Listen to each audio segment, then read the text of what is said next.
Kita ke informasi berikutnya, pemirsa. Roy Suryo CS hari ini mendatangi Komnas HAM untuk mengadukan dugaan pelanggaran HAM dalam penanganan kasus ijazah Jokowi. Tiga tersangka dalam kasus tudingan ijazah palsu Jokowi, yakni Roy Suryo, Rismon Sianipar, dan Dr. Tifa, bersama kuasa hukum mereka, Refli Harun, mengadukan prosedur hukum yang dinilai bermasalah. Mereka menilai kasus ijazah Jokowi tidak layak untuk ditindaklanjuti dalam tahap apapun. Selain itu, Roy Suryo CS juga mengadukan substansi pasal-pasal yang dinilai tidak layak untuk dikenakan dalam kasus ini.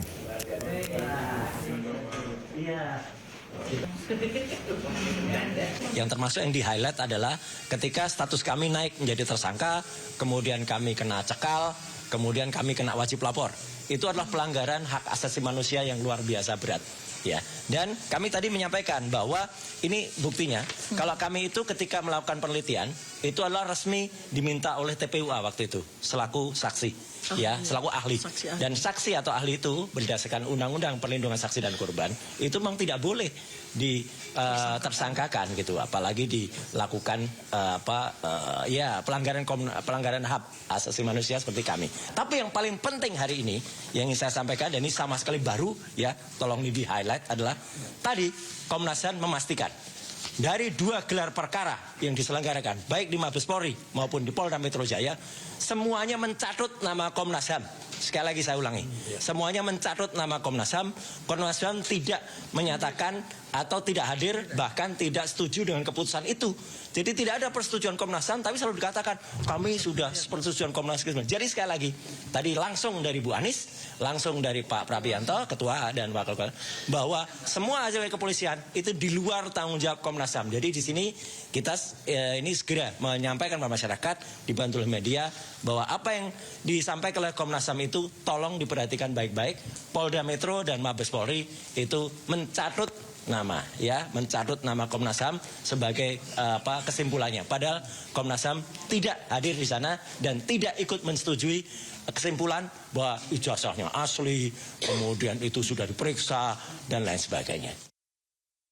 Yang kami laporkan sebagai sebuah diskriminasi berat ya, sebagai sebuah pelanggaran HAM berat adalah bahwa mulai dari kami menjadi saksi, kemudian naik menjadi terlapor, lalu naik menjadi tersangka itu, kami sama sekali belum diberikan kesempatan untuk memanggil saksi-saksi maupun ahli-ahli kami. Ya. Saksi ada charge maupun ahli-ahli kami yang menjadi justifikasi bahwa kami memang betul-betul peneliti yang merupakan ekspertis ya di dalam bidang yang kami gunakan untuk melakukan penelitian terhadap ijazah. Ya, Roy Suryo, Rismon Siholan Sianipar, dan Dr. Tifa menghadirkan sejumlah saksi dan ahli yang meringankan terkait laporan kasus dugaan ijazah palsu Presiden ke-7 Joko Widodo. Dari 7 ahli yang dipanggil, 3 orang memenuhi panggilan Polda Metro Jaya.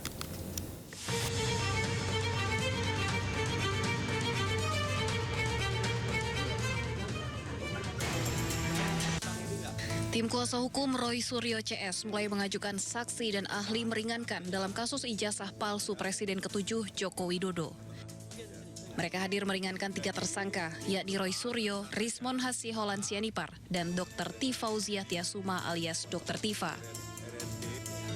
Pengacara Roy Suryo CS, Refli Harun, mengatakan berdasarkan undangan seharusnya ada 3 saksi fakta dan 7 ahli yang diminta hadir pada hari ini. Refli juga menyebut sejumlah ahli lain juga akan dipanggil menyusul hingga akhir Januari, termasuk Rocky Gerung. Datang hari ini adalah pertama di samping saya Profesor Tono Saksono. Beliau ahli pengukuran geodesi dan nanti akan menjelaskan bahwa apa yang dikerjakan oleh terutama Rismon Sianipar dan Roy Suryo itu adalah sesuatu yang proven, terbukti setelah beliau melakukan hal yang sama berdasarkan keahlian yang beliau miliki. Itu satu. Yang kedua, nanti akan ada juga Profesor Zainal Mutakin, seorang ahli bedah saraf neuroscience ya.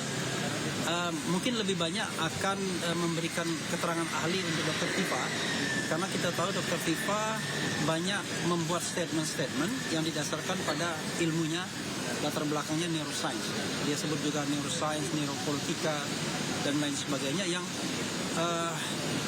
insya Allah nanti ada pembenarannya berdasarkan keterangan ahli dari Profesor Zainal Mutakin bahwa ilmu itu memang bisa dipakai untuk menilai perilaku dan lain sebagainya. Dan lebih jelasnya itu ada di buku Jokowi White Paper. Yang ketiga adalah Profesor Henry Subiakto. Profesor Henry Subiakto ini adalah ahli komunikasi yang juga terlibat dalam pembuatan Undang-Undang ITE, Informasi dan Transaksi Elektronik. Nanti dia akan menjelaskan bahwa pengenaan pasal-pasal Undang-Undang ITE dengan ancaman hukuman lebih dari 5 tahun itu tidak tepat dan ngawur. Sebelumnya pada Desember 2025, Polda Metro Jaya menunjukkan ijazah milik Joko Widodo ke Roy Suryo CS dalam gelar perkara khusus. Namun Roy Suryo tetap bergeming dan drama kasus tudingan ijazah palsu Joko Widodo tetap berlanjut. Di sisi lain, kubu Jokowi berharap keraguan kubu Roy CS hilang, apalagi ijazah Jokowi sudah ditujukan. Secara clear sudah dilihat semua ijazahnya dari ijazah SMA dan juga ijazah kuliah S1 Pak Jokowi. Jadi saya rasa tidak perlu ada lagi keraguan apapun. Dalam kasus tudingan ijazah palsu Jokowi, Polda Metro Jaya menetapkan 8 orang tersangka. Roy Suryo, Rismon Sianipar, dan Dr. Tifa masuk dalam klaster kedua, sementara klaster pertama terdiri dari 5 orang tersangka lainnya. Tim Liputan iNews melaporkan. Kita ke informasi berikutnya. Pemirsa, suami Wakil Menteri Pendidikan Tinggi, Sains dan Teknologi Stella Christie kondisinya kritis akibat mengalami kecelakaan saat bermain ski di Colorado, Amerika Serikat.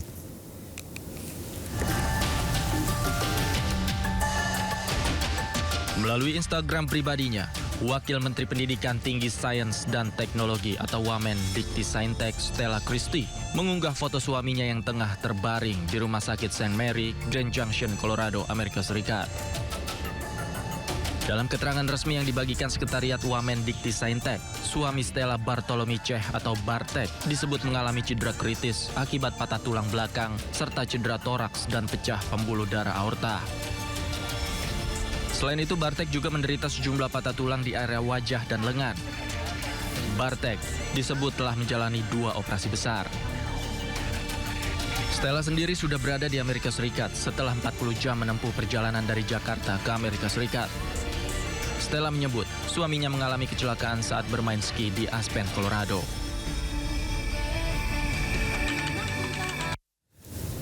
Pemirsa, Presiden Prabowo Subianto melakukan pertemuan dengan Perdana Menteri Inggris Keir Starmer. Pertemuan membahas penguatan kemitraan antara kedua negara. Presiden Prabowo disambut oleh Perdana Menteri Keir di kantor Perdana Menteri Inggris di 10 Downing Street, London, Inggris. Dalam pertemuan, kedua kepala negara membahas penguatan kerjasama Indonesia Inggris, terutama pada bidang maritim dan pendidikan. Pertemuan ini menegaskan komitmen antara Indonesia Inggris untuk menjadikan kemitraan strategis sebagai fondasi kerjasama jangka panjang untuk meningkatkan pertumbuhan ekonomi.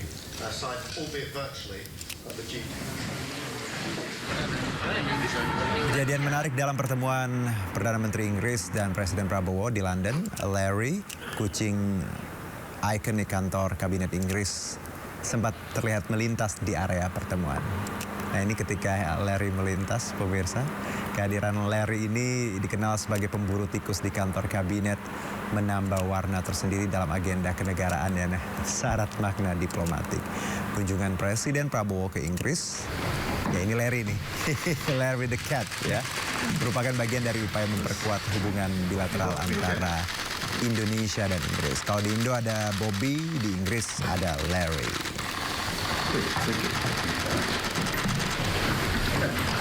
Let me begin by welcoming you back to Downing Street. It's real agreed that we would try to aim for a strategic partnership